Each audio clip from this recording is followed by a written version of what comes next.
ku kjo komunë ka mbledhur Këshillin e Sigurisë pas rasteve të fundit që ndodhen atje. Albanez, mirëmbrëma dhe përshëndetje nëse na dëgjon. Mirëmbrëma, po, përshëndetje nderuar. Faleminderit shumë, Albanez.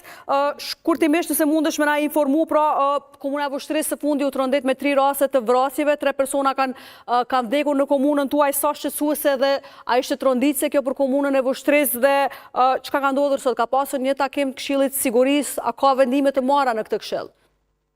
Atëherë përshëndetje edhe njerë për gjithë, për televizionin e ju, për interesimin, shqetësimin që më bëna bashkangjitin në këtë dhëmbje të madhe të qytetarëve të qytetit të Vushtrisë. Është e vërtetë që ngjarjet e fundit në qytetin e Vushtrisë janë tepër shqetësuese për të gjithë ne, pasi që çdo humbje jete është një tragjedi dhe për këtë arsye edhe kryetari i komunës Vushtrisë ka thënë një mbledhje urgjente të Këshillit Komunal për sigurinë bashkësi për të marrë masa të menjëhershme dhe konkrete me qëllim që rastet e tilla Allahu Zoti të jenë të fundit dhe të mos përsëriten në të ardhmen.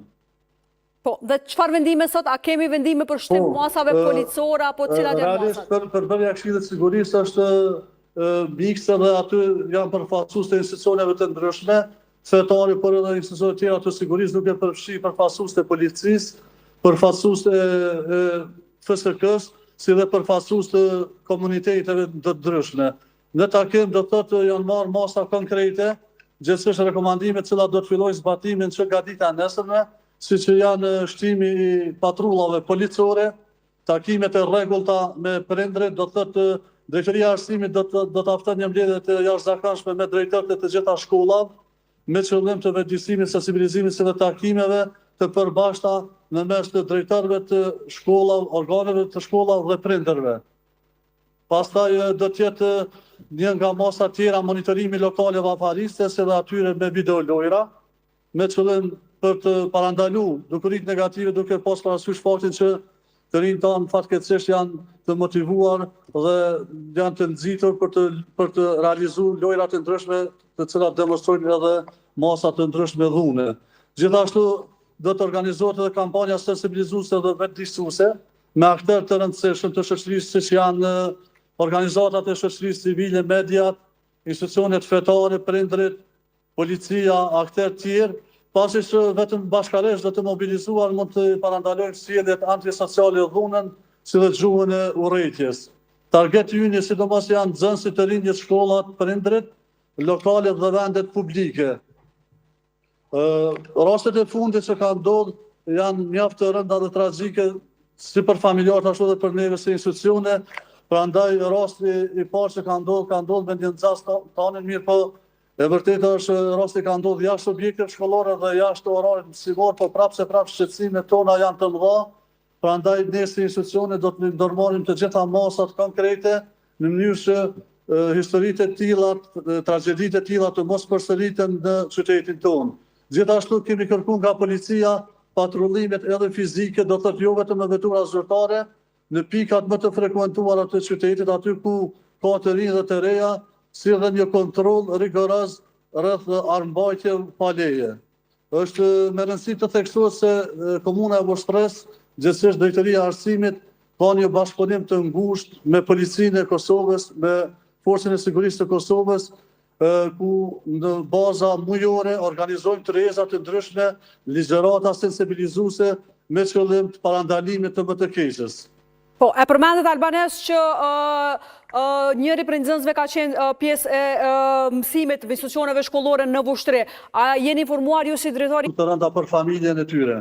Po, dhe Albanez, këto rastet e fundit në Vushtri, tani ja tregojnë që Komuna e Vushtrisë e ka më të cenueshme sigurinë publike, është në rrezik siguria publike në komunën tuaj më specifike se sa në komuna tjera, jo?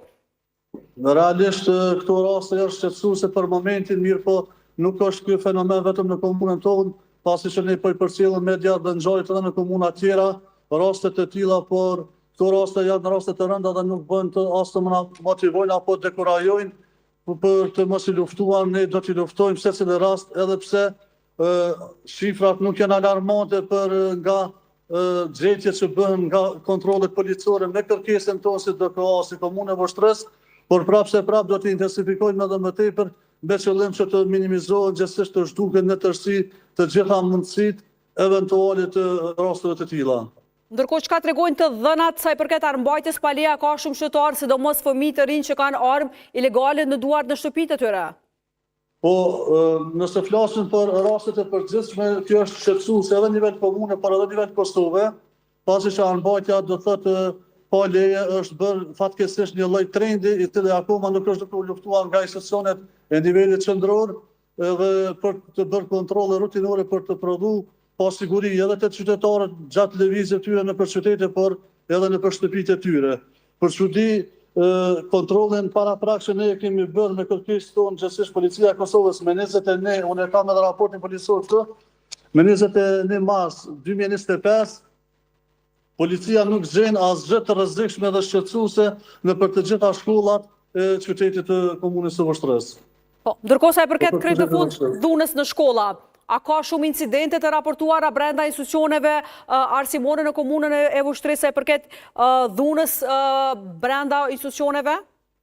Falë angazhimit sistematik të DKA-s, të organeve tjera komunale, bashkëpunimit të ngushtë me policinë, shumë raste vetëm i kemi parandaluar dhe e kemi situatën nën kontroll. Atëherë Albanez, falenderoj shumë për gjitha këto detaje që i ndatë sot me ne. Ju falenderoj për ju, ju pafshim. Faleminderit shumë. Dhe zonja Atifete, i pam këto informacionet e fundit, ka disa masa të ndërmarra nga ana komunës së